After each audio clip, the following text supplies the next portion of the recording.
Hello everybody. Today is the 30th of September 2023 and of course I'm in Minsk and I am, let's see, it's about noon, actually it's probably right at noon, and I'm right near where I made the last video. Of course there is the shopping mall, the Galleria shopping mall, right across. I'm across the street from it, and of course Alpha Bank, and there's the Hilton Hotel back there.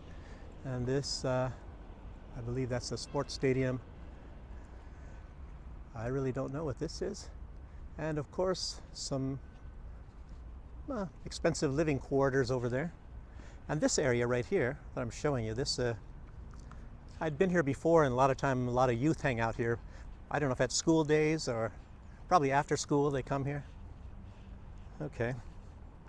And what's in the news? The news is everybody's pretty much preoccupied now with this deal that happened in Canada when all these people stood up like circus seals and were clapping for a Nazi. But, you know, they didn't know it was a Nazi at that time. They didn't, and they did. And you got to think about a lot of these things, you know. Well, how did they know? You know, but they're clapping for themselves. In effect, they are also Nazis. You know, all that they knew about this guy, Yaroslav, whatever his name is, it doesn't even matter. He actually looks pretty good for 92 years old. But withstanding the fact, he dedicated his adult life to killing people that were, according to him and his ideology and this whole group of people, you know, very much from, at that time, a lot of these people were from Germany and Ukraine, and of course they were in many other places too, some Romania, the Baltic states. And a very sad thing is that a lot of people on earth believed that we had gotten rid of this ideology, and only to find out that today it's much stronger probably than it was in 1945 when we thought we had gotten rid of it. But it's hidden. It's in disguise right now, and it's disguised not only as neoconservatives and neoliberals. Well, how do I say that? How do I say that? You know, Trudeau is a neoliberal. Lindsey Graham is a neoconservative. Zelensky, they haven't told you what he is, but you know what he is, and you know what all of his the people he supports and his supporters are. Need I say any more about that? But what about all the other ones? What about all these members of parliament? What are they? This man that they were standing up and clapping for, the only thing that they knew about this man is that he dedicated, what they believed anyway, he dedicated his life to killing Russians. So what they thought was killing communists back in the old days, but in truth, he's still doing it now. So, and the Russians are not communists. I hope that doesn't surprise a lot of people out there. They're not communists. They're Russians. So, the Russians are obviously the new Jews, you know. But yet, Jews were human beings, weren't they? Now, if somebody said, "Oh, this person was dedicated to killing Jews," you'd say, "Oh, gosh, we got to sanction that guy. We're never going to do that. Let's get out of here, run the other direction. Let's call the police. Let's call somebody. Let's come and haul this guy away." But if they're killing Russians, then it's like, oh, okay, get up and clap like a circus seal. Oh, okay, that's cool. Because Russians are not human according to them. They're Untermenschen. In the old days, the Jews were the Untermenschen. So what do they call those people that believe that other people are Untermenschen? What's that name? It starts with an N. Is it very difficult to figure what that is? Gosh.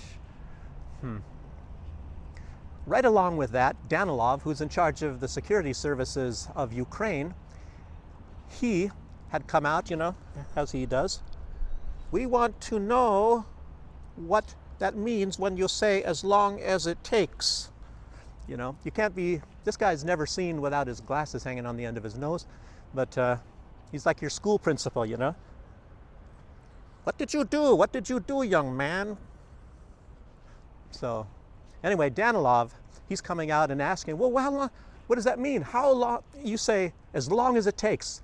Well, what does that mean? Well, he's already got the answer. He got the answer a long time ago. He got the answer from Lindsey Graham. Lindsey Graham is very happy about that answer. Apparently Zelensky is very happy about that answer. And actually Danilov was, and has been also, very happy about that answer. How long it takes. The answer was, to the last Ukrainian. That's as long as it takes. That's what they all say. They will fight to the last Ukrainian. And that makes all of them happy. It doesn't make the Ukrainians very happy, though, does it? If you ask the Ukrainian people, you know, anyone that has a couple working brain cells, well, what does that mean? That means you're dead. You're friggin' dead. All of you are dead. You know, oh, then that's success. I guess that's success. Well, it's success for who? My God, you know, what does it take for a lot of these people to realize that they're the targets?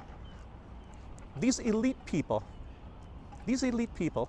and as I said, I studied history, and I remember reading back then, and I was shocked at that time. You know, we set up, or not we, just say the Europeans, the European type peoples, and that, it was the old days. They had something, it was not called the European Union back then, it was called the Holy Roman Empire, and they set up a system of forts across East Europe, and they called these the marches in English, Mark in German. Nordmark is the one that I kind of studied a lot more of, and that is in the area of present Kaliningrad, and now they are renaming it to Königsberg. Well, that was the Prussian name.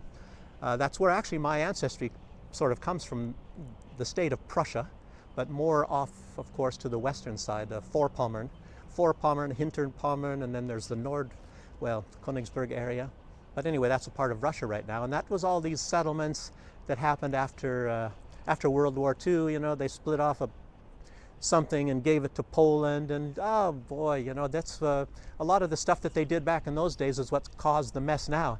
And then, like I was telling you in some other videos, and I keep reiterating on this guy named Gunther Fehlinger, he is the chief planner on the expansion of NATO, and how he has decided to divide up all of the enemy countries, I'll just say, not the Western countries, or maybe the small countries. He kind of leaves them alone, you know, like maybe Belarus. You know, it's nothing that threatens them. So anyway, they got Russia divided up into some say 31 countries and some say 41 countries. What I was counting one time, and it was 41 countries what I saw were.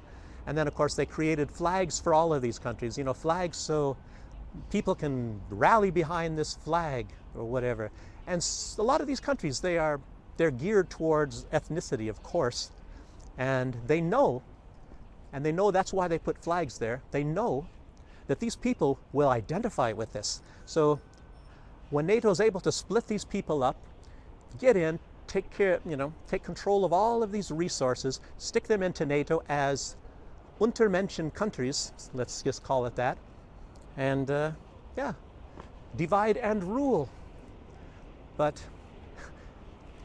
trying to watch and see what's really going on in the world, you know, you have to be shocked that we're all sleepwalking into this, and we are all, I'm just saying that as a collective, not me and not you people, not you people that watch this channel or watch any truth activist channel, you know, Duran, Jackson Hinkle, or Russell Brand, or anybody like that. All of us are actually more like truth activists. So it doesn't include you people. I'm just saying as a collective, we people, mostly in the West, we are, I guess you call it mal-educated, thinking that we're holier than thou, that we reach some higher plane, and the best thing to do is to kill Russians. So, geez. Anyhow, that's pretty much all I have to say today. I'm just trying to make this short. I might be adding something onto this video a little bit later, but you have to watch some of these jokers, and don't let them make you sleepwalk into supporting their ideology. Somebody said once, let me say this, he's a follower, not a follower, I hate to say follower. He's a subscriber. I think he's still a subscriber, but I'm a subscriber to his channel too. And he had a short little YouTube video, and he was, you know, talking about finding your own way, which essentially means thinking for yourself, not being told what you're supposed to think. It's just like going over here into this shopping mall over here, and then you go into these shops and you see all the clothes, and they tell you what is in style. They tell you what you want to wear. You see some ugly, weirdo looking type clubby shoes that, Gumby maybe would wear, or something, some little rubbery type of toy or something, all kinds of crazy crap, and they tell you that's what you want to wear. That's the style. If you don't wear that, you're not in style, and you're going to be kind of an outcast. Nobody's going to look at you as being anything important, as anything substantial. So, but what this subscriber said in his video, and it probably comes from some other person of wisdom in the past, I'm sure it does, by the way, it has to, but he said, how do you know when you're following your own path? How do you know, when you're basically an individual and you can think for yourself? He said, and this is true, but just think a little bit more deeply on what he said. He said, you know that you're following your own path when you're all alone and nobody is following you. That's when you know you're following your own path. And that's the last I'd like to say today. And I hope that subscriber makes a note that he saw this. We'll see on my channel. And then maybe other people can read in the comments and also follow this person. Having said all that, thanks for joining me today, and I'll see you on the next one. So bye-bye.